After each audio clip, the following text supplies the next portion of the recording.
छठ पूजा व्रत कथा। कथा के अनुसार प्रियव्रत नाम के एक राजा थे। उनकी पत्नी का नाम मालिनी था। दोनों की कोई संतान नहीं थी। इस बात से राजा और उसकी पत्नी बहुत दुखी रहते थे।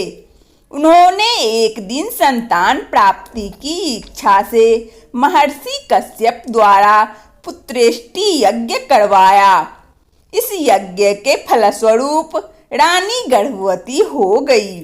9 महीने बाद संतान सुख को प्राप्त करने का समय आया तो रानी को मरा हुआ पुत्र प्राप्त हुआ। इस बात का पता चलने पर राजा को बहुत दुख हुआ। संतान शोक में वह आत्महत्या का मन बना लिया। लेकिन जैसे ही राजा ने आत्महत्या करने की कोशिश की, उनके सामने एक सुंदर देवी प्रकट हुई।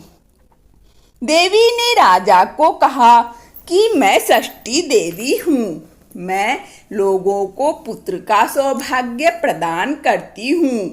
इसके अलावा जो सच्चे भाव से मेरी पूजा करते हैं, मैं उसके सभी प्रकार के मनोरथ को पूर्ण कर देती हूँ। यदि तुम मेरी पूजा करोगे तो मैं तुम्हें पुत्र रत्न प्रदान करूँगी। देवी की बातों से प्रभावित होकर राजा ने उनकी आज्ञा का पालन किया।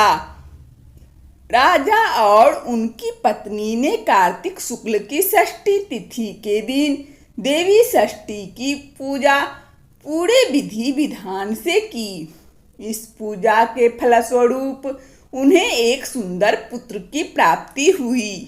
तभी से छठ का पावन पर्व मनाया जाने लगा।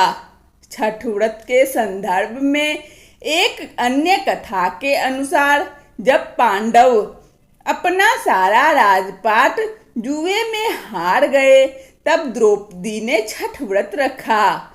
इस व्रत के प्रभाव से उसकी मनोकामनाएं पूरी हुई तथा पांडवों को राजपाट वापस मिल गया।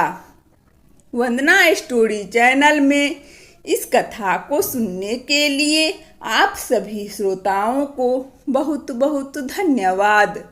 यदि यह कथा अच्छा लगा हो तो कृपया लाइक और सब्सक्राइब अवश्य करें ताकि नोटिफिकेशन सबसे पहले आपको मिले।